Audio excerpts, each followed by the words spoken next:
And welcome to Trailgating. We are broadcasting here in the heart of Chamonix. We are a few days out from the start of the 2024 UTMB. My name is Dylan Bowman, joined today and this week by Matt Daniels here. Matt, good to see you, buddy. Good to see you.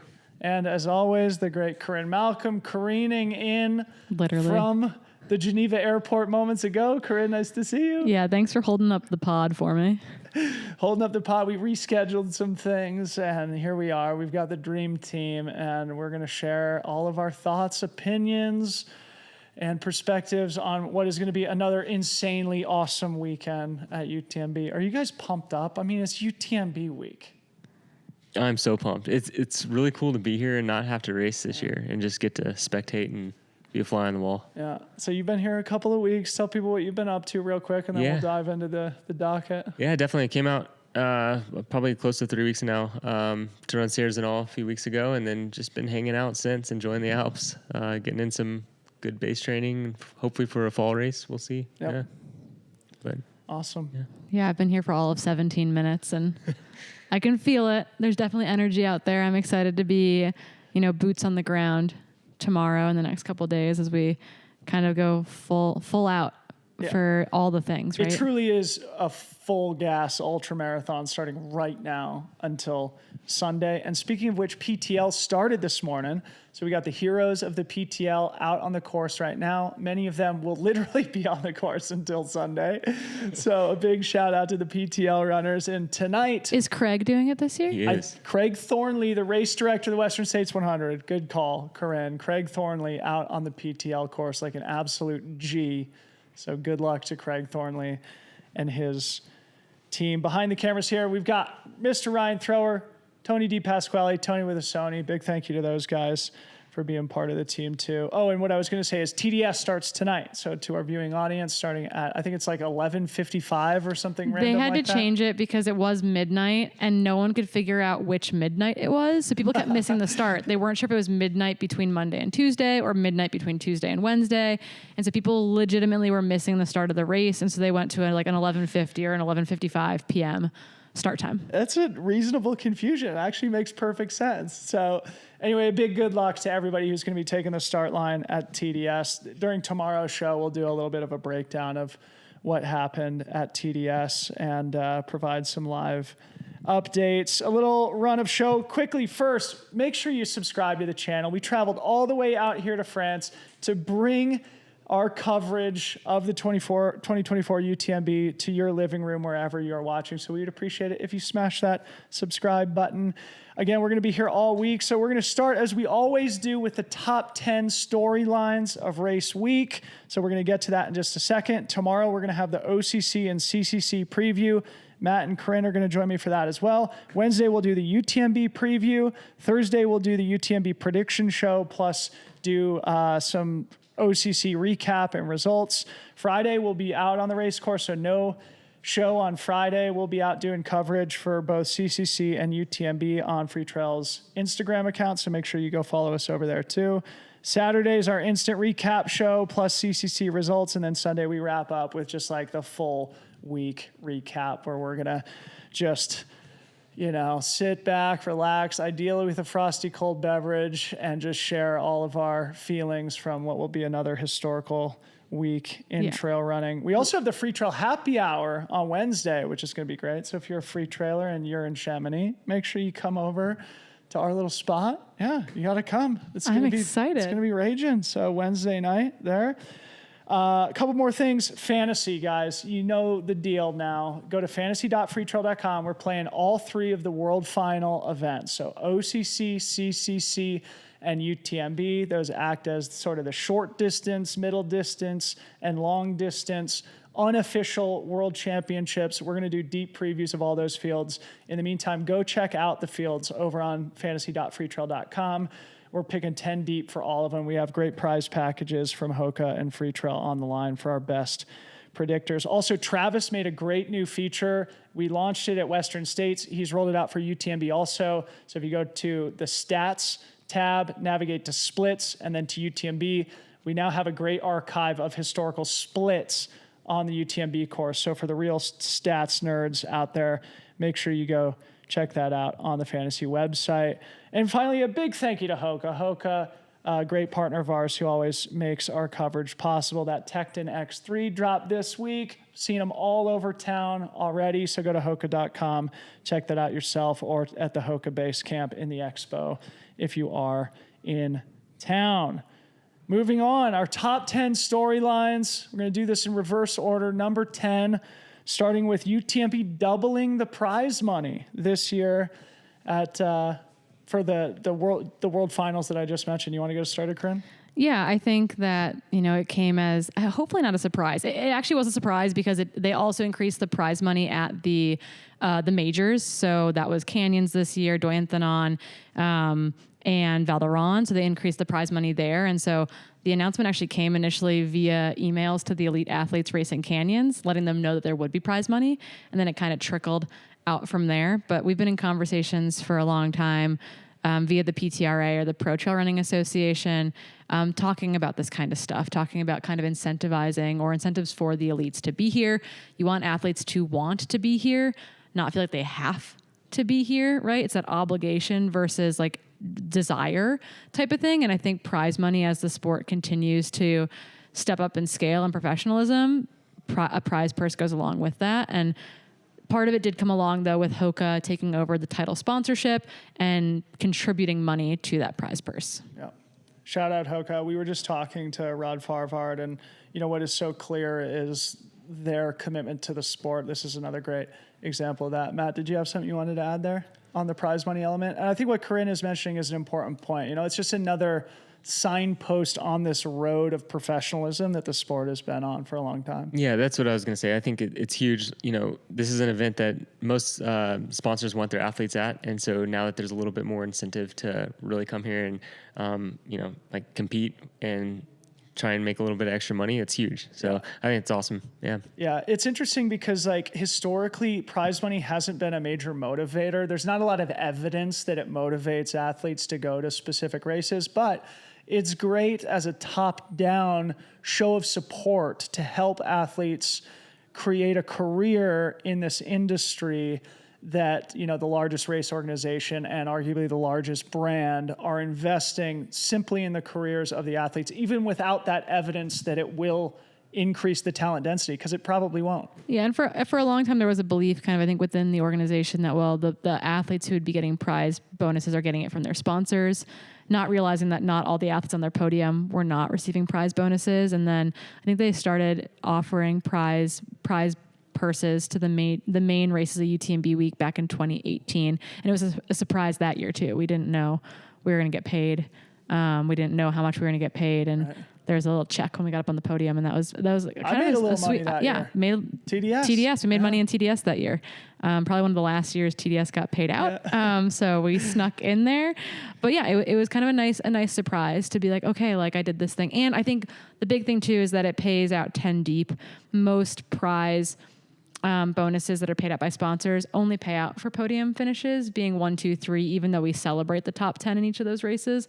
And so I do think that it gives incentive to fight to stay in the top 10, to fight to stay in the prize money, because being top 10 doesn't guarantee you entry back next year. And so having another incentive on the line to really stay in that top 10 position, I do think is important. Yeah, very good point. So Tony, if you could bring up that graphic so that our viewers can see it. I'm going to read something here. This came from an article on Outside Run from Brian Metzler, a longtime journalist in the sport. And this was an article specifically about this increase in prize money, which Tony has shown us here on the screen. So you can see the distribution of those awards individually based on placement. What he says is the UTMB World Series final in Chamonix, France will now carry a prize purse of almost $300,000 spread among the top 10 women and men finishers in the 3 marquee races of the UTMB World Series Championship week.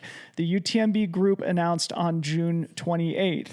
This year's UTMB Mont Blanc winners will now earn 20,000 euros, more than double the prize money Courtney Dauwalter and Jim Walmsley took home after winning the women's and men's races last year. So double the prize money to win UTMB.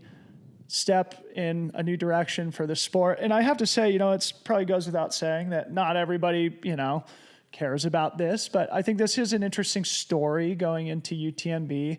And again, just like another one of these examples or pieces of evidence that, the sport is still moving in a new and commercial and professional trajectory. Critton, you mentioned the PTRA. Is there anything else you wanted to say about the organization's involvement in advocating for this?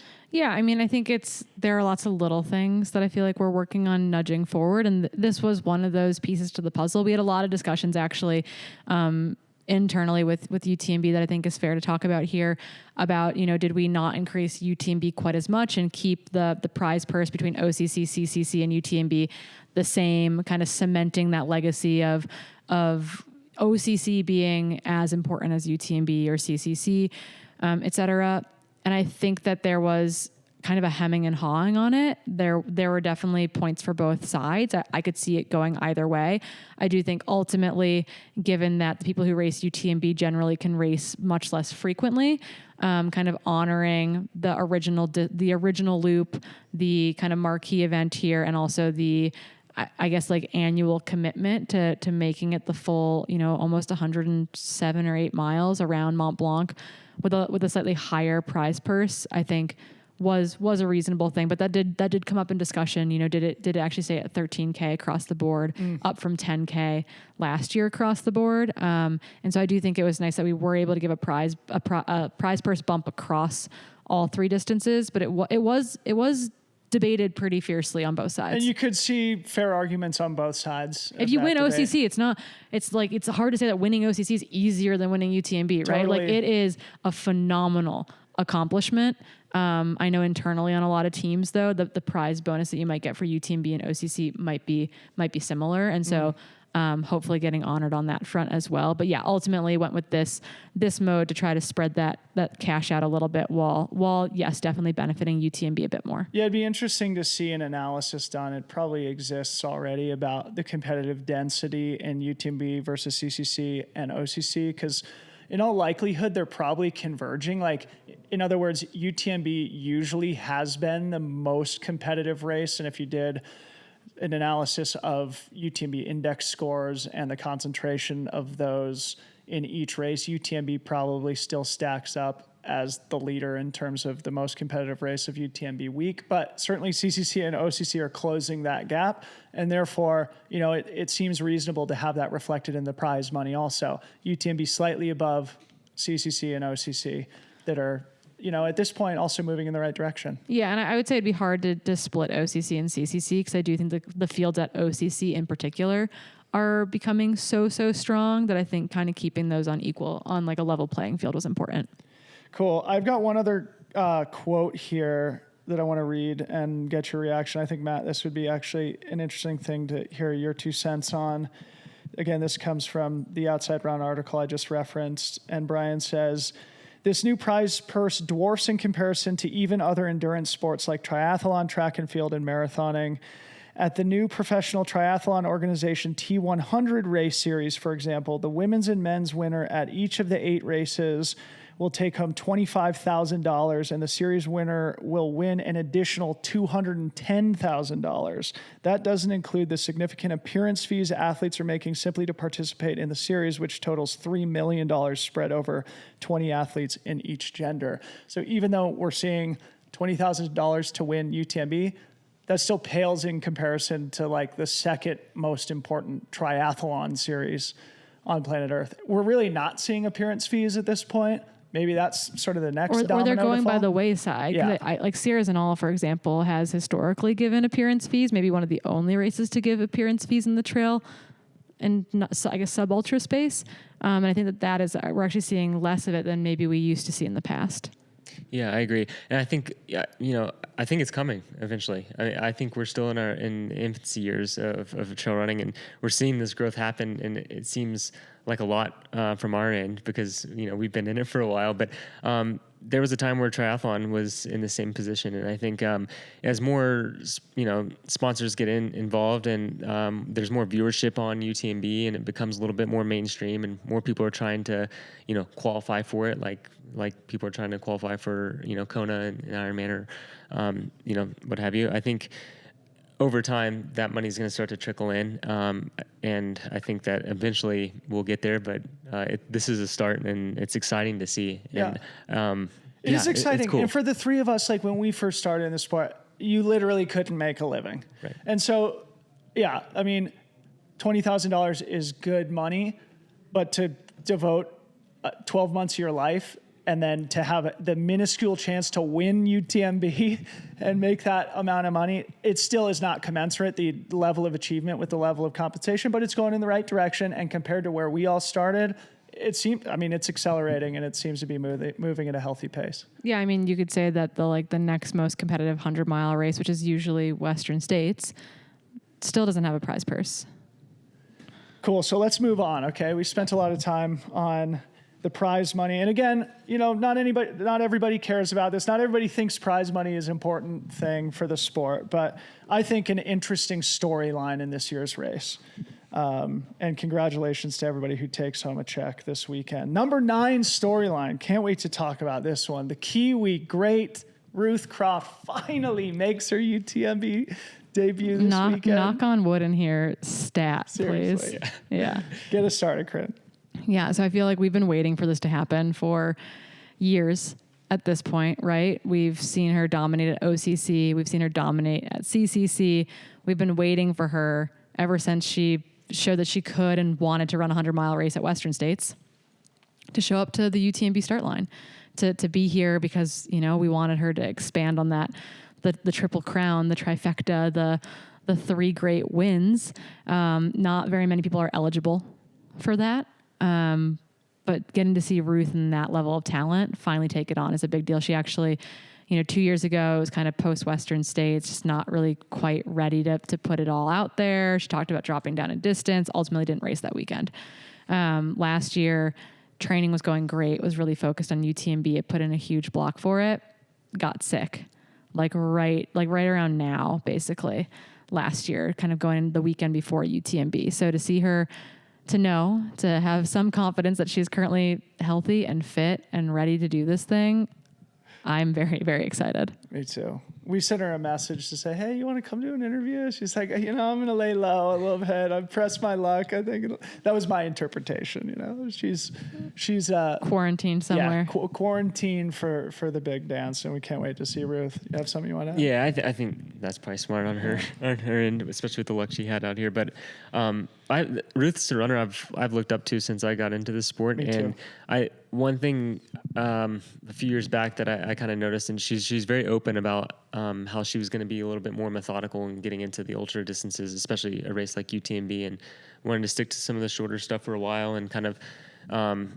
just play the game smartly until she knew she was really ready to do something special. And I think it's cool that she's actually lining up now. It means she feels ready, and it could be a special day. I'm gonna knock on wood here, but I can't wait to watch it unfold and see what happens. Me too, and I feel similarly. I think we all do. Of just and Ruth is one of those athletes who all the top pros really like and respect. She just carries herself with a lot of class and humility, but is also a ridiculously talented champion. I went and pulled some good historical stuff that I think it would be fun to riff on for a little bit. So as Corrine mentioned, the thing that's on the line for Ruth, no pressure here, is to be among the only people to win all 3 of the UTMB World Finals. That is OCC, CCC, UTMB. Ruth has won OCC twice and CCC once. And this will be her first UTMB. As we said, it's her debut. The only person who has won all 3 of the UTMB World Finals, the great Xavier Thévenard, who has also won TDS. The little prince. The little prince of the Alps, who's not here this weekend. We miss you, Xavier. Also an athlete who is universally loved and respected. I'm pretty sure he's the only one to ever do it. This is just me, doing my own research. I might be a little bit off. I think there's only 2 people who've been on the podium of all 3. That is Blandine and Katie Scheid. I was going to say, yeah, those 2 for sure. And Blandine did it. They both achieved that last year. Katie Blandine Scheid was 3rd at UTMB and Katie Scheid was 2nd at OCC. Phenomenal runs by both those people. Yeah. And then going one step deeper, people who have been on the podiums of 2 out of 3. So this is another just great group. We've got Pau Capel, who did on CCC and UTMB, plus he's won TDS, so throw that one in there too. Tom Evans, who did it on CCC, UTMB. Ludovic Pomeray, who did it at CCC and UTMB, plus he's won TDS also, so he's got that bonus. Tim Tollefson, CCC, UTMB. Zach Miller, CCC, UTMB. Mimi Kotka, CCC, UTMB. Jonathan Albin, OCC, CCC. Thibaut Baronian, OCC, CCC. And Petter Engdahl, OCC, CCC.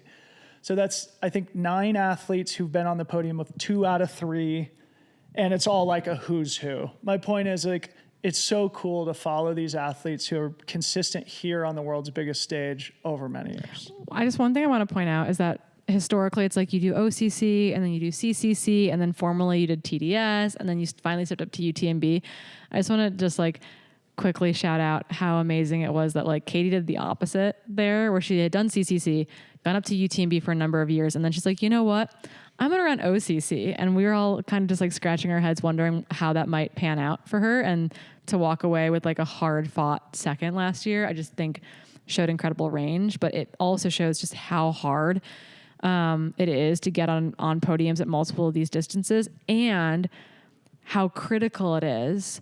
We talk a lot about specializing. Oh, you're a 100-mile specialist, or oh, you're a 50K specialist. These athletes, someone like Blondine, someone like Ruth Croft, is deadly in a 100K, but I think can be deadly in a 50K or a 100-mile as well. And that is next level talent. Yeah, those are the special athletes. Yeah, that's something I was just thinking about when you were listing off all those names. Was these are all athletes that have been around and been in the game for a long time too. Mm-hmm. So like to have this type of career and be on the podium in all those races is pretty special. So it just shows the level of an athlete you are if you are able to do that. And to Corrine's point, and the reason why I think this is interesting to talk about is that with this model, it makes it easier to have like a progressive career. And I think my hypothesis is that there will be more people inspired by the Xaviers and the Ruths and those other names that I just mentioned, who would love to have a collection of these podiums across distances at like the world finals, the unofficial world championships. And I think that'll be more and more of a storyline going forward, in, you know, much thanks to these athletes and people like Ruth Croft, who I think is the only person this weekend who has a chance to add the 3rd title to her trophy shelf. Yeah, I guess besides Blondine, for example, who could. Right. No. If Blondine took the win. Because she's won OCC and CCC. Yeah. So good call, Corinne. The women's race has got some really interesting dynamics. That's, another good storyline. So Ruth Croft and Blondine both with the chance to earn the world final trifecta this weekend. Moving on. Number 8, the debutantes here. We've got some really fun stories of athletes who are making debuts at new distances. Let's tick through them one at a time. Maybe let's start with Tony McCann. Yeah, I'm really excited to see Tony step up in distance this year. It's something that she's been toying with a little bit. I think stepping up at CCC is a really smart move for her, having kind of steadily moved up into the top 10 over the last couple attempts at OCC, finally winning the race last year. Really kind of, I think, showing how ascendant her star is. So she could rest on her laurels, right? She could say, you know what, maybe I'm going to try to defend that, or maybe I want to get another podium finish at OCC. But I think it's really cool to watch her stretch herself and to step up to CCC this year. And I think that she's a legitimate threat for a podium position at CCC as well. Yeah. We just had her in here, and it's so cool. We were talking about how Tom Evans is her coach, and it seems like that's a relatively new relationship. But one of the things that she mentioned is that, and Tom also coaches Ingvild Kaspersen, who won CCC last year. Tom himself is a CCC champion. So she was like, hey, Ingvild's my friend. Tom coaches Ingvild to victory. Tom is victorious himself. CCC is my goal. It makes sense, have a CCC champion coach you to a potential championship yourself. Matt, I'd like to talk about Dmitry Machev. Do you know much about him? Because I think this is a really fun athlete to follow. Honestly, no. I was gonna talk to you about that before we started online here. But it is an interesting debut for Dmitry. Yeah, he's got really large quads, and he famously held hands with with Hannes Hans, yep. at UTCT. And with Tom Evans at Transvolcania. Yeah, the man loves to hold hands. Are we going to see a hand holding finish at UTMB this year?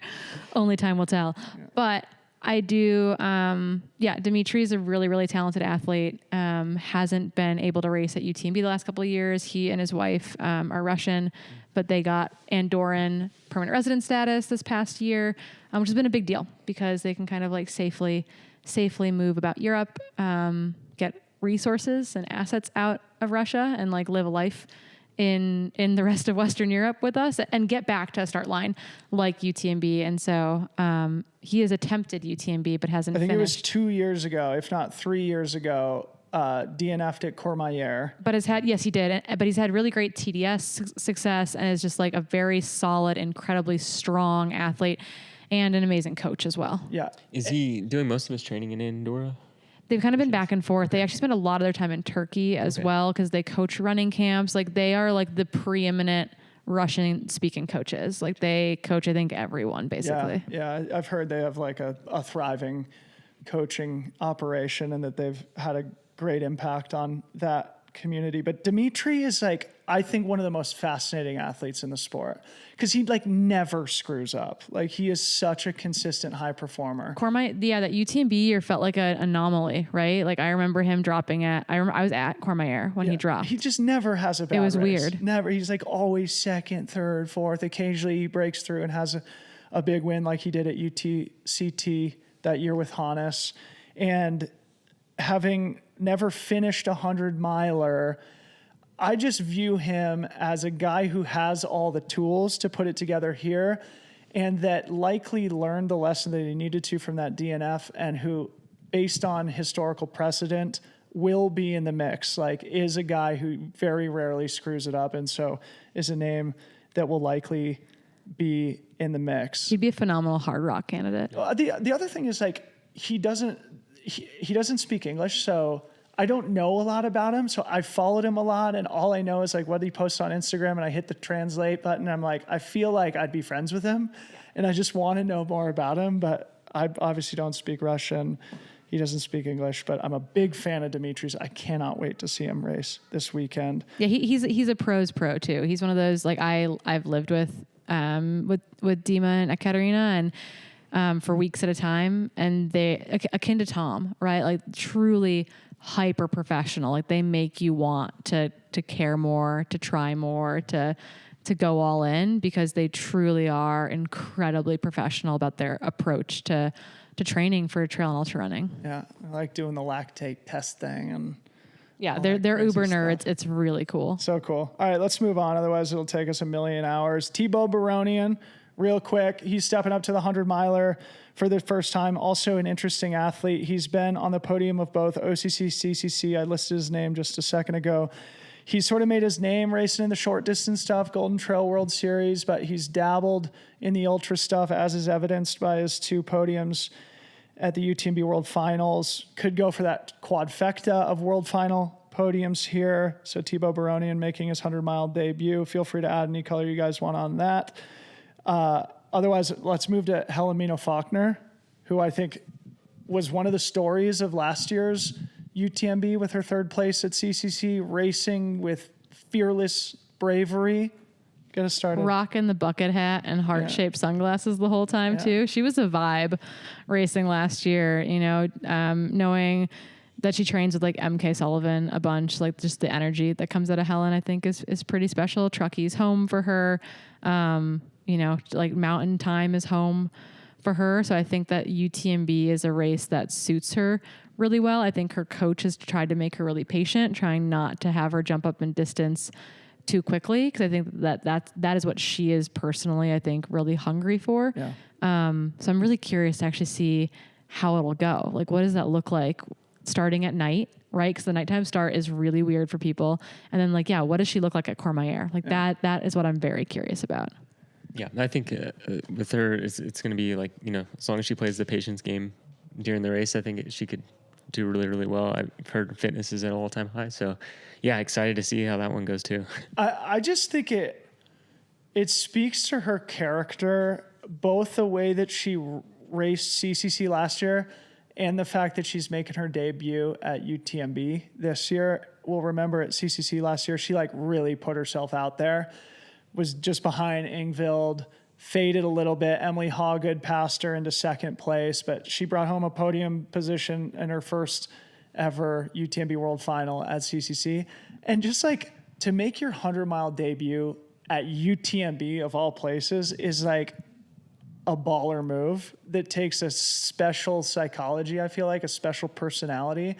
I just feel like Helena Faulkner's got the heart of a champion. Well, she like could have taken the Western States golden ticket last year, and like they were trying to have her hold it on the podium, and she kept being like, no, I don't want it. And Dakota was just like whispering, like, just hold the ticket, Helen. Like, you just have to hold it. Like, you don't have to take it. You just have to hold the ticket. And she was like, no, I don't want it. Like, I don't want the ticket. You can't make me hold it, type of thing. Because she really didn't want to run Western States. But it's very cool to see her, debuting here. I think, speaks to who she is as a mountain athlete and as a runner.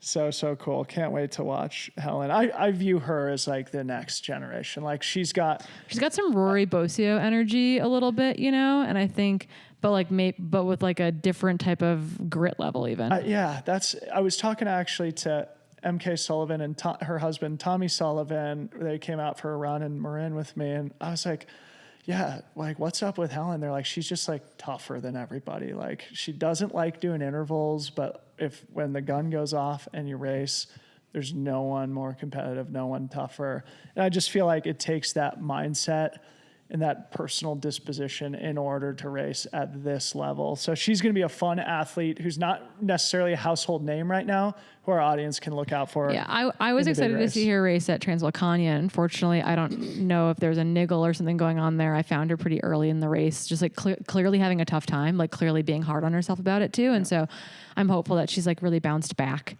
from that and is ready to kind of like, just like put herself out there again. So rounding out the debutante conversation, a very, very interesting name. Matt, you get us started on Remy Bonnet because as you just tell us about it. Yeah, it's not necessarily his debut. Right. Yeah. Remy started OCC in I believe it was 2021 and dropped out. I think pretty close to maybe it was in Valenciennes, so getting close to the finish there. I don't remember exactly what was happening, but I had a chance to. Well, I don't know if you want to call it racing him at Sierras and all, but I lined up on the starting line with him and saw him there and briefly talked to him at Sierras and all. And I think it'll be interesting to see him move up in distance. He's, Remy's an interesting guy. He's got kind of that it factor where he can climb. He's really worked on his descending. He can descend really well. Got a lot of leg speed. So I don't know. It'll be cool to see if he can put it all together and, in this race. One thing I think with Remy that's interesting, just, hearing from the grapevine is I think he struggles a little bit with fueling. So that's going to come into, play in a race like OCC. It's going to be quite a bit longer. But I do think this race, there's not a whole lot of pressure on him like there is at something like Sierras and all. It's a big Solomon race. And so I think he gets to kind of come in here and without that added pressure, and maybe that'll help him. I don't know. We'll see. I don't know that there's a ton of expectation on him. I think we think he'll be a factor, but I don't think he's coming in as like the hands down favorite, his race to lose. Like if he does it, it'll be his longest race to date running. And you're right. Like if fueling is an issue, that last climb is really, really hard. Yeah. So I think that it's kind of like you can't fake it till you make it at OCC. Like you really have to put all the puzzle pieces together. Yeah. You guys said exactly what I was going to say. And just, I view it as an advantage in that, like he's when he goes to Sierras and all, when he goes to the Pikes Peak Ascent, when he goes to Mammoth Trail Fest, he's like expected to win the race. Here, we view him as one of the favorites, but not necessarily with the type of pressure that you would in a sub-ultra distance race. And for a lot of people, that releases a new energy of just freedom to go enjoy the performance, which we hope he does. Remy, of course, the last year's #2 trail runner of the year, the 2-time Golden Trail World Series champion, multiple-time Skimo world champion, who's going to be hopefully finishing his first 50K on Thursday afternoon. Can't wait for that. Moving on, #7. ETC. This, I think, is one of the more fascinating storylines to me, both this year and looking forward. Corrine, do you want to get us started or should I? I mean, I think you could pull out some names, but just like right off the bat, I'm seeing Malinosa, Maud Matthews. There's Roberto De Lorenzi, Daniel Pattis, Mika Boudon-Rousseau, Anel Bondo, who is a European champion in the up-down race, a sort of young up-and-comer. The reason I wanted to bring this up is because it's not like as deep as OCC and whatever all the world final events, but you could see it getting to that point. Like, to me, there's a clear hole. It's like a very verty 20K that's just kind of like 15K. 15K. And very, very new. Last year was its first year, correct? 9 miles, 4,000 feet in Courmayeur tomorrow. I love that this is like a beginner race. About it. Yeah. The beginner race with 4,000 feet of climbing. Yeah. I think it's cool to see a sub-ultra event here this weekend. I mean, UTMB is kind of like, it's becoming like the quote-unquote trail world championship where we're getting all the distances now. But it's cool, outside of like Maud, a lot of it's kind of the young talent up and coming, and we'll get a little glimpse into like maybe what the future of OCC and CCC is going to look like in the next 5 or 10 years. Yeah. Some of these athletes. Yeah. So one of two things is happening here, right? Like it's there's a big gap in the Golden Trail World Series right now between the race that was just canceled in Poland and the 2 races in the U.S. that are in like mid to late September. So there's a little bit of a gap in the schedule. So great opportunity. Second thing that's probably going on here is brand sponsorship, brand recognition, brands wanting the team to be present at UTMB. So you've got Brooks and ASICS, et cetera, represented in this group of athletes. And they have, the teams are here for it. And so I can see them tapping their younger athletes into this or YCC. Some of these athletes are probably too old for YCC, which is like the youth race here this week. And so that's probably what you're seeing is these brands being like, hey, you're coming to the Brooks house. We want you there at UTMB week. You can race ETC. You can race YCC if you qualify for that. And then, be around the atmosphere. We want you to be at this group run. We want you to be part of this media content that we're creating. We want you to maybe support or cheer for your teammates. Very Adidas Terex of them, I would say, to be like, hey, we've got 40 of you here and you will wear orange and you will cheer for each other all week long, willingly and excitedly and enthusiastically. And I think that is not a bad thing. And I think that we're going to see that trickle down to other teams, and ETC might be the benefit of that. Yeah, great points all around. I just think for our viewers, both this year and looking forward, my hypothesis is that eventually ETC elevates in stature during race weekend, potentially filling like a 4th world final hole where we've got like the short race, the sort of like middle short race in OCC, the middle long race in CCC, and the long race in UTMB. I just think it would add a certain continuity to race weekend too that would be really fun and further support what we talked about earlier of just like allowing a progressive approach to the sport over decades potentially for up and coming professional athletes. Yeah. And it fits into the qualification system, right? Most races have like an ETC style distance. They've got a 15K or a 20K race weekend. And so all of a sudden you've got that stone pipeline right there. Very, very fun thought experiment there. So check out ETC tomorrow. We'll talk about it on tomorrow's show. Let's make a point to do that. Moving on. Number 6, storyline of this year's UTMB week. American men at CCC. As they say, the depth is deep. Do you guys have the list up, or do you want me to just plow through it and you guys can add any color? We'll just nod in agreement. Okay. All right. American men at CCC. We've got the likes. I'm just listing this in the order of their UTMB index score. So no personal bias here, just in the way they appear on fantasy.freetrail.com. By the way, go get your picks in. Adam Peterman, Hayden Hawks, Dakota Jones, Seth Ruling, Rod Farvard, John Ray, Caleb Olson, Cole Watson, Zach Garner, Matt Seidel, and then there's even more after that. But yeah, Rod. I'll just pause Eric there. LaPuma. Oh, LaPuma. Yeah, I meant to write down LaPuma. So there's a great history of American men doing well at CCC last year.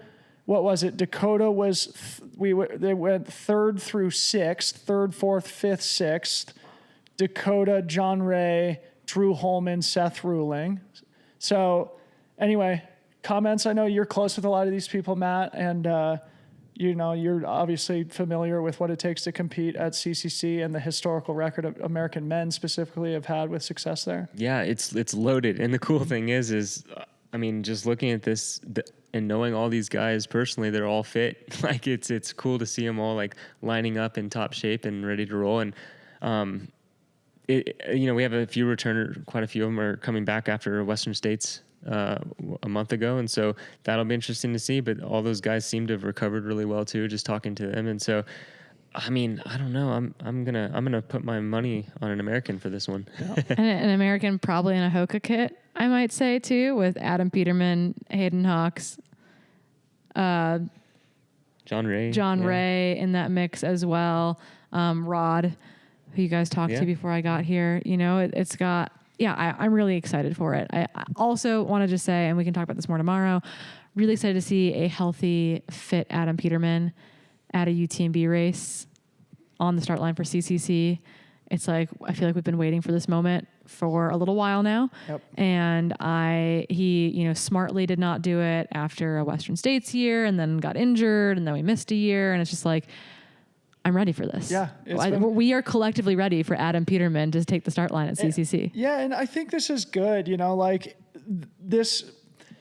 his period with injury and now building back, I think will be a blip on the radar of a long, illustrious career for him. And I think it's good for him to be coming in without a ton of pressure, you know, like because he's no longer the undefeated. Right. We all view him as one of the favorites, but it's not like, oh, if Adam doesn't win, it's be a big shock. Right. So anyway, I hope he races with joy and, you know, reconnects with what made, you know, the early part of his career so successful. He's got such a good head on his shoulders. And yeah, we'll do more of a deeper analysis on the fields tomorrow. But I felt like the American men specifically at CCC was a good thing to add here on our top 10 stories. We'll obviously also go through the full women's list on tomorrow's show too, which includes a lot of Americans. But right now, let's just say my fantasy team has 4 men in the top 10 at CCC this year. That's just an early prediction in race week, okay? Write that down. Moving on. The number 5 storyline of UTMB week, the big race, potentially the most competitive women's 100-miler ever. Corrine, get us started. Yeah, I think when we were, you know, kind of spitballing ideas as to like storylines for this, you pulled up the list and you said, Corrine, to make a point here, Sabrina Stanley, Hard Rock champion, Nolan's FKT setter, 9th at UTMB last year, is ranked like 57th in the field based on like UTMB index. Like that's, and obviously indexes aren't perfect. It's an algorithm. They have faults. They favor certain things. But that being said, that just shows the quality of women lining up here. I do think making it the deepest we've seen at UTMB. I think we've seen an acceleration in women's racing over the last 5 years, akin to what happened at Western States. I think we're going to see the top 10 a lot tighter. I think we're going to see the podium a lot tighter. I think we're going to see, you know, Lucy Bartholomew in 10th last year. I think it was like one of the fastest 10th place finishes ever outside of maybe 2021, I want to say, in recent years. And so it was just like, we're going to see that again this year. And you have to have 50, 60 athletes on the start line to get that type of result. And we are finally at the point in women's 100-mile running that we have that. Yep. So our guy, Travis Longcar, put together some analysis on the historical depth of the field at UTMB. I think we'll share a graphic of that on Wednesday's show, but suffice it to say, there is quantification to the fact that it does feel like this women's race specifically at UTMB is at least the most competitive women's race at UTMB ever, which puts it in a category as potentially the most competitive women's 100-mile race of all time based on UTMB performance index. Matt, anything you want to add to that? I mean, I agree with that. I agree with everything both of you guys have said. It's going to be incredible to watch, and just looking through the start list right now, I was like just trying to think of like who my top 3 favorites are, and I can't even. Yeah, top 3's hard, top 10's really hard. Top 10, yeah. Yeah, and it bears mentioning, this is something we'll talk about a little bit more in a second. That's without the great Courtney Dauwalter in the field, right? So when her UTMB performance index is measured in this analysis, she herself by virtue of her great performance index and her amazing career, skews the results to make any field look more competitive. So even without her, this field is incredibly deep, incredibly talented, and incredibly competitive this year. Again, we're going to do a full preview of that women's race on Wednesday. Our fourth storyline of the week, this is another good segue. 4 straight American women's victories at UTMB. So in the last 4 years, Courtney's won 3 times. Katie Scheid won 2 years ago. So between Katie Scheid, the great American who lives here in France, and Courtney Dauwalter, American women have sort of owned UTMB. This is a chance, obviously, for the Europeans to get back to the top step of the podium. So that's an interesting storyline this week of like, does the streak continue, or do the Europeans get back? Kiwi, or the Kiwis, or we'd be remiss to not mention there are 4 or 5 really talented Chinese athletes in this field as well, including Fu Zhao, who ran a underrated performance at Western States. Lin Chen, who dropped out at the river, was on a burner. Her foot peeled off. It was really gross, but she is back here and probably very hungry. And then Matt was also making a nod that there is also a very talented Canadian in the mix. And while we like to claim them as our own, Marianne Hogan could also break the American streak. Taking it home for Canada. That would be pretty amazing. A past podium performer here as well. Yeah. Sorry, I shouldn't have said just the Europeans. You're right. Yeah. It's not just the continent. The women's field is like very, very internet. Emily Haga, Zimbabwe, right? Lives in the U.S. but is from Zimbabwe. I think that the women's field is like, the men's field feels very French to me. Like, I wouldn't be surprised if we had 5 or 6 French guys in the top 10, which happens happens often here. Yeah. Like, that's like not a rarity. But I think the women's field, we're going to see many, many nationalities, probably maybe 8 or 9 nationalities in the top 10. Awesome. Anything else we want to add there? I mean, I think, what we've mentioned in the past. I mean, you mentioned, Sabrina was 9th last year. She's obviously got all the tools. We've already talked about Helen Mino-Faulkner. Abby Hall's making her comeback. So it's not just Katie, right? It's not like all American hopes and dreams rest on Katie. But it's just going to be an interesting thing to keep our eye on. Does the American streak continue, or do we go in a new direction here this year? Our number 3 storyline this year, absent legends. So I've got some good stuff here, but to get us started, Courtney, Killian, Francois, Xavier, all not here right now. When we were putting our list together, Corrine, you added Zach Miller to that list of absent legends. Yeah. Say a few words, and I've got a couple fun facts. Yeah, I just feel like I think my note said, if last year counts, I think he counts as a legend, just because I think he's a factor. Mm-hmm. And he's been here. Last year was the first year that he pulled it off in a big way, and almost was the first American man to win UTMB, put on an amazing battle. There was a while where I don't think we knew if it was going to be him or Jim, or was it going to be Germaud sitting there like in that podium chase spot. Like it was very much a toss up for a very long time in UTMB last year. And Zach's a fighter. We saw that even as he sprinted towards the finish line. So I do think that Zach kind of counts in that legend. Whenever he's here, he's a factor, and sometimes he's only a factor for 50 miles. Sometimes he's a factor for 80 miles. Sometimes he's a factor for, 107 miles. Yeah. So I would count Zach in that mix, and he is definitely notably absent this year. No, I mean, he fully, deserves to be in that category of legends. But I've got some fun facts here, because I went back and looked to see, like, when was the last time we had no Courtney, Killian, Francois, Xavier on the start line? And I was surprised that it was only in 2016, so 8 years ago. And that was the year Ludo won the race. So I don't think any of them started. When he went from like 60th to first. Right, exactly. So I don't think any of the big 4, Courtney, Killian, Francois, Xavier, started that race. Certainly none of them finished that race. However, Zach started that race. Remember, he led until like mile 85 and then faded to like 6th that year. So my point was, if we take it as the big 5, after your comment of adding Zach to the list, guess when the last time none of the big 5 have been on the start line at UTMB? 2009. I'm going to guess 2008 or 9. 2007. Well, you're pretty close. Yeah, Killian won in 2008 for the first time, and then it was like, of course, Killian Francois Xavier, Killian Francois Xavier, and then of course we had the Courtney era. So, and you know, there was many years where there was overlap among all of them. But an interesting storyline. It's not as if there's a changing of the guard. Obviously, Killian's still at the top of his. They're all still at the top of their game, you know. But interestingly, none of them are here this year, but still crazy competitive.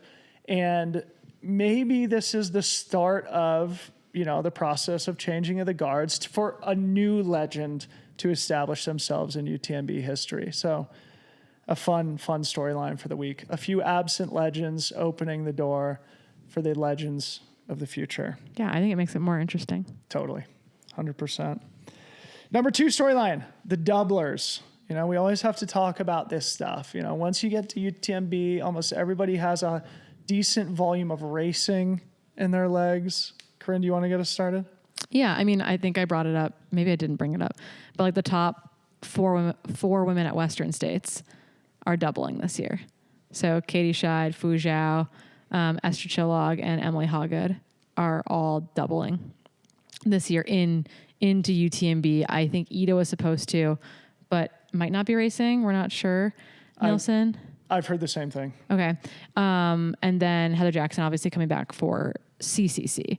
But yeah, I think it's, and for the longest time, I've given the men a lot of crap about doubling and being like, well, if you actually cared about UTMB, you would like try harder and you wouldn't race Western States. And here we've got the top 4 women at Western States coming back to double potentially very successfully at UTMB. So I should maybe pump the brakes a little bit and give them a little bit more credit where credit's due. But yeah, we've got, it's hard. And you know, we mostly focus on like the Western States to UTMB double, but we do have a lot of men, for example, who did Lavaredo and doubled back from that. And that is, and Tom, which is a number of French guys as well. Guillermo notably absent there due to breaking his ribs, but a number of other French guys that will be in kind of that elite field were there as well. So I just think that like Western States is our go-to double, but there's some other kind of double-esque things that exist. So Ludo also, Hard Rock.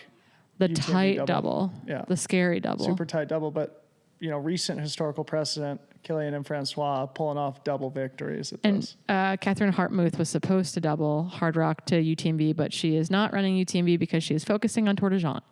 Really? I thought I saw her on the TDS start list, but it could be that. Yeah, she like could change distances. She's not running this week. She'll be focusing her energy on Tour de Jean instead. She's in my mind the German version of what I just mentioned about Helena Faulkner.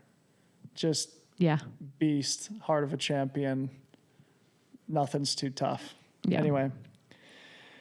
All right, I've got a few things that we can add here. Matt, do you have anything you want to say about the doublers? I mean, it's obviously like, it's always a story, right? Like Western States and UTMB are very different events. They take place about 8 weeks apart from one another. It requires totally different skill sets, oftentimes different types of fitness, and it's a lot more complicated than it might appear given the fact they're both 100-mile races. Yeah, I think it'll be interesting, especially, you know, so much of the top 10 from Western States on the men's side coming back and doubling is going to be really cool to see. It's like another showdown on a completely different type of trail, and so we could see that top 10 completely mixed up compared to what it was at Western States, and it'll be interesting if you scored it, you know, playing around with those numbers, what that would look like. Mm-hmm. Yeah, I think notably though, John Albin is not racing. OCC. He's down to OCC. Yeah, okay, I got a text that he's officially confirmed for OCC. So I think notably though, most of the men that are doubling are not doubling to UTMB. Ludo CCC is the Hard Rock to UTMB double. Jim is the Western States to UTMB double. And I believe everyone else more or less is in CCC who are doubling. So Western States to CCC, which was an Emily Hawgood move last year, I think was actually a very successful way to do that double and maybe a more natural pairing of those two things. Dakota did it that way. John Ray did it that way. Both of them didn't have excellent Western States, but then had excellent CCCs. So just for our audience here, Tyler Green, Chris Myers, I believe, are the only two men from the Western States top 10 who are on none of the start lists. So 8 out of the top 10 from Western States are doing one of the races here this week. as you mentioned, I'll just go through it. So Jim, Rod, Hayden, Dan Jones, Caleb Olson, who we'll talk about at length tomorrow. Can't wait to see him run. John Ray, Shenji Shen, and Jonathan Albin. All of them will be taking part in a race, as you said, Corrine, mostly in CCC with a couple exceptions. The win, so cool. The top 4 all going for the UTMB double. Katie, Fuzhou, Esther, Emily, and then we're not sure about Ida, Heather, CCC. So the thing I wanted to add is, so we don't have Rachel Drake, no Leah Yingling. We're not sure about Ida. Ingvild is hurt and therefore not racing.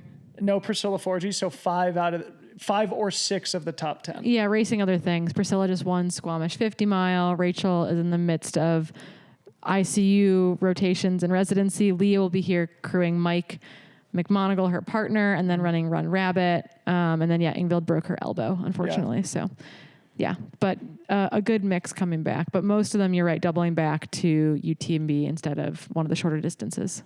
Yeah, it seems like the doublers did okay last year. It's obviously not easy, but always fun to monitor. I wonder if this carbohydrate revolution is going to be the thing that makes it easier. Carbohydrates. Interesting. This year's a little bit of a hotter year than last year being a colder year. So curious to see how everyone's bodies are feeling out there, but they all seem to be mentally in really good spots, and that's a big deal. I haven't even looked at the weather, and that's always a storyline. So let's do an honorable mention weather storyline before we get to the final number 1 storyline of the week. The weather changes here every 30 minutes, so I'm not sure that according to my hyper valid. Unreliable iPhone app, Thursday will be a high of 78 here in Chamonix, warm for OCC.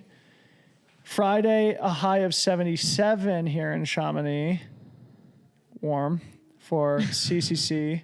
And then Saturday, which is when UTMB will be finishing, slightly cooler, more overcast, high of 75. So what it's not showing is 100% chance of precipitation. It likely will be pretty cool and nice overnight with those types of temperatures. Which is good, as long as it's not too foggy, cloudy, because being up high in Italy sucks when you can't see in that cloud. Yeah. It's awful. I was talking to somebody about this. It may have been you, Tony, or maybe Ryan, but I was thinking we are due for a bad weather UTMB here pretty soon. Yeah, it's been years. Yeah, and TDS got it last year, but UTMB, the year that it was canceled due to COVID, it was hideous weather. Remember, Pau Capel did his Breaking 20 project. Yeah, and I was envious. I was like, oh, this is great for me. So that was one of the very few fortunate things that came about due to COVID is that it skipped an atrocious weather year, but one of these years we're in for it. I don't mean to jinx us here, folks, but it's not going to be this year, it doesn't look like. Although maybe I just jinxed it. It does change quickly here. And that does change the dynamic of the race quite a lot, we have to say. But it will open the door for certain people. If we have bad weather, it will. If it's cool and relatively benign, it's going to be fast, and that definitely changes tactics and what might happen. Yeah, we talked about this at Western States, but when the weather's a factor, it becomes much more about execution than about talent. When it's normal weather, it's more of a talent game versus execution. Obviously, you have to have a mix of both to be successful, but I think that's a fun and usually applicable rubric that we can apply to these types of events. Conclusion. Final storyline. Our number 1 storyline of the 2024 UTMB, of course. The great champions, Jim Walmsley, Katie Scheid, going for the double here, going for their second victories at UTMB. The 2 great American champions, in my mind, certainly the 2 favorites coming in, although certainly with plenty of challengers. But when we're talking about that star power, certainly Jim, Katie at the pinnacle of the sport, and they have been for a while, doing things that not only inspire other professional athletes, but the next generation and the youngsters who are coming up in the sport and who will go down in trail running history and be in the Hall of Fame. Like we did at Western States, it feels appropriate to give them the number 1 slot. Comments from the panel here. Yeah, I think if if I'm putting money on anybody to win a race here, it's Katie Scheid to win UTMB. Just the year she's having and what she did at Western States just a month ago shows that like she's just on a level that's so far above so many other people. And then Jim's really good, but he looked a little bit more vulnerable at Western States compared to years past. And I don't know if that was because he's been training in the Alps and he's been spending more time in the mountains doing different types of running or what's going on. But I'm not going to bet against Jim in this race either. But I think he's 14, 16. Exactly. Yeah, it's really fast. I think. It'll be interesting to see both of them. And I think out of everybody in the field, like they got to be the number one picks. Yeah, I was reflecting earlier today that my energy towards Katie Scheid has been kind of like my energy towards Courtney going into Hard Rock last year. Where I was like, man, she's got to be tired. Like she's got to be human. Like she can't pull this off. Yeah. And then like there's a battle going on in the first 50 miles. And I was like, yeah, look, she's human. Like she might not get this. And then she like turned it around and destroyed everyone and won in fantastic fashion. And then did it again at Hard Rock and going into UTMB. I was like, wow, like I'm not going to doubt her again. Like I doubted her for Hard Rock. I kind of feel that way about Katie Scheid, where it's like, I've got this like tiny seed of like, I don't know, it's a tight turnaround. Like, is she the clear favorite? Like she's a previous champion here. She's the Western States champion. Going for that double is really cool. I think the double being in play is really interesting because it's hard to do and not that many people have done it. That being said, yeah, it's hard for me to like vote against anyone or root against anyone or put money down against anyone here. But I do think that they come in by default as the kind of keyed off of favorites. And I'm curious to see what the field does with that. Yeah. I don't have Katie's like most recent 100-mile results right in front of me, but just off the top of my head, it has to be a win at UTMB 2 years ago, a second at Western States last year, a win at Diagonal des Fous last year, and then a win at Western States this year. Yeah, really good hundreds. And that only that second place finish was against Courtney Dauwalter. She still ran what at the time was the second fastest time in Western States history. She knows how to run 100-mile races is my point. Yeah, and I think it's hard to quantify some of the other women coming in currently. Like we know Ruth is good. I'm really excited to see a Ruth and Katie and Marianne Hogan, who's been on the return. These women that aren't afraid to take it out fast, that aren't afraid to like stick their nose in it. Like I think that we have a really interesting race on our hands, and I think that akin to what happened with Jim at Western States, where guys were kind of queuing off of Jim for a while, was kind of running behind him, and then Rod was like, you know what? Like this is kind of uncomfortable. I'm just going to run my own pace. Like I kind of see that potentially being in play, in which there are a number of women who could go out as fast as Katie, and I'm curious to see what happens in that first 30K. That's what I think will be very interesting, because Katie does like to race in that aggressive off the front tactic, and it'll be very interesting to see who goes with her and how that impacts the dynamic further back in the field. Yeah, this is our armchair quarterbacking, I guess. Let's go. But yeah, I think that them going for the double is just cool. Yeah. It's hard. It's hard to make that happen. I think because it's in play, that's part of the reason why maybe Katie's here. Yep. You don't get that opportunity very often. You might as well take it. Yeah. Well, go ahead, Matt. I was just going to say, what are the celebrations going to be like for us if both Americans get the double? It's like compared to after last year. Can you like up that? I will be rioting in the streets. Yeah, we're gonna have to lube all of the street lights so that Dylan can't climb them. Yeah. It bears mentioning. So Courtney Dauwalter was able to do the Western States UTMB double with Hard Rock in the middle of it last year, one of the greatest seasons of all time. On the men's side, the last person to do the Western States UTMB double victories, do you know? Kilian Jornet, 2011. So for someone like Jim, right, it's like, God, he's had a career. He's done so much. He's done so many things. But to be the next guy after the great Kilian to do that, and to be only the second person ever, what a great way to be motivated going into this race. Second guy ever to make that happen would be pretty cool. Yeah, pretty darn cool. So anyway, that's our number one story this week. That's our top 10 stories this week. Let us know what you think. What did we miss? Drop them in the comments. Tell us what we're extremely correct about and also what we're not so correct about. We're open to constructive criticism here. But it's going to be a freaking amazing week. Matt, Corrine, any closing comments for you before we get going for the day? I'm so excited to sleep. Yes. Yeah. No, I'm excited for the whole week, and this is gonna be fun. Okay, awesome. Well, thank you both for sitting in here today. Excited to do it again tomorrow. Again, tomorrow we're going to be doing the OCC and CCC preview. The three of us back here again. Before we go, please do subscribe to the channel. Thank you so much. Smash the subscribe button. Hit the like maybe. I think there's a bell icon that's also good. Just press all the buttons around the screen here if you don't mind. Go play fantasy, fantasy.freetrail.com. We're picking 10 deep in OCC, CCC, UTMB. Big prize packages from HOKA and Freetrail on the line there. Big thanks to the team behind the camera. We got Tony with Sony and Ryan Thrower, the Dream Squad. And I think that's it. It's UTMB week. LFG. Thanks everybody for watching. We'll see you tomorrow. Peace out.